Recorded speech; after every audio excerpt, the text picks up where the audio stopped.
Kali ini akan saya jelaskan tentang puasa Ramadan. Puasa dalam bahasa Arab berasal dari kata saum atau siam yang artinya adalah imsak, yaitu menahan.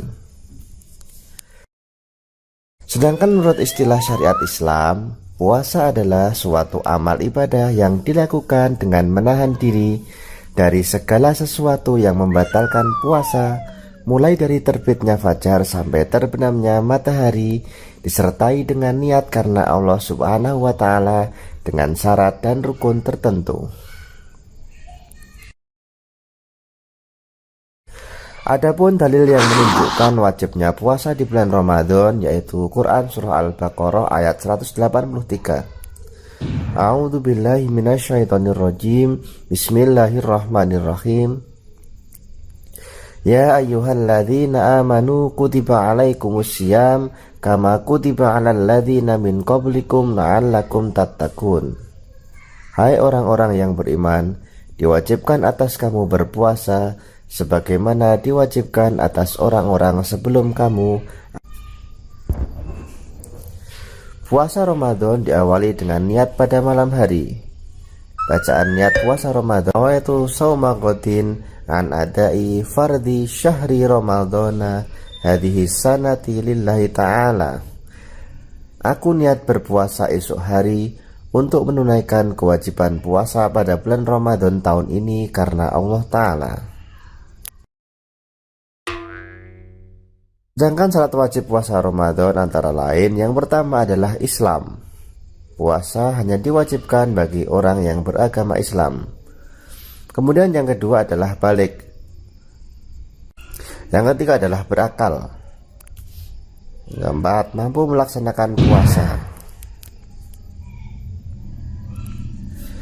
Kemudian syarat sah puasa antara lain yang pertama Islam. Kemudian mumayyiz atau orang yang bisa membedakan antara yang baik dan yang buruk.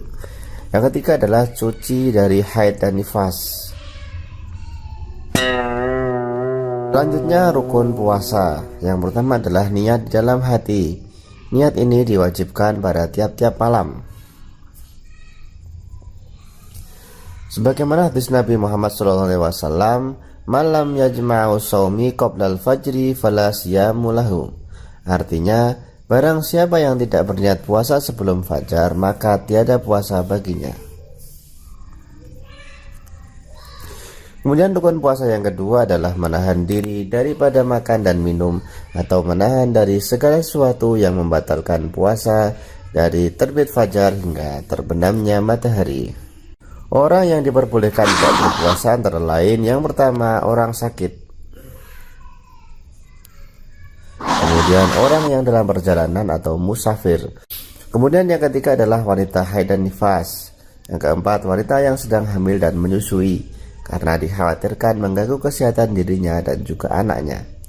Kemudian yang kelima adalah orang yang lanjut usia.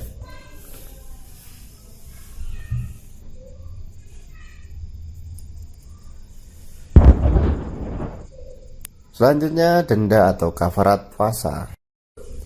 Yang pertama, wajib mengqadha pada hari lain sesuai dengan jumlah hari yang ditinggalkan, yaitu untuk orang sakit yang masih bisa sembuh dan juga untuk orang yang sedang dalam perjalanan atau musafir, dan juga untuk wanita yang sedang hamil dan menyusui.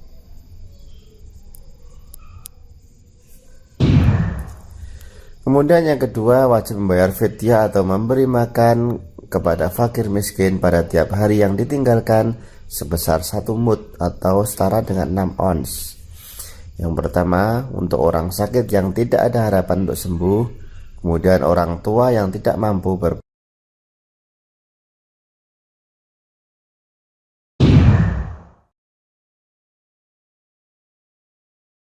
Selanjutnya sunah-sunah puasa. Yang pertama adalah makan sahur.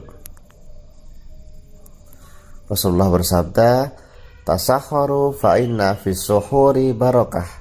Hendaklah kalian makan sahur karena di dalam sahur itu terdapat keberkahan. Muttafaqun alaih.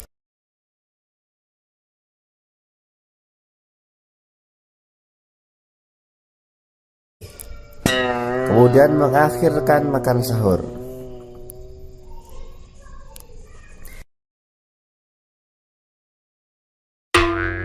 Selanjutnya, menyegerakan berbuka.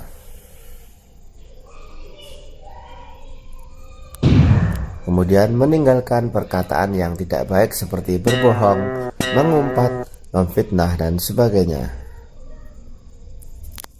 Berikutnya, berbuka dengan kurma atau yang manis-manis atau dengan air sebelum makan yang lain. Kemudian memberi makan orang lain untuk berbuka dan juga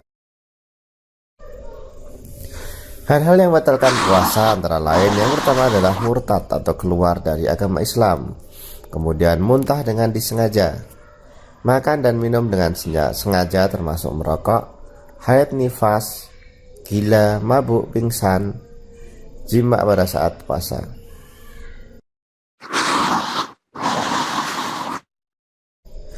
Hikmah berpuasa antara lain dapat mendidik diri untuk bersabar dalam menghadapi cobaan dan penderitaan.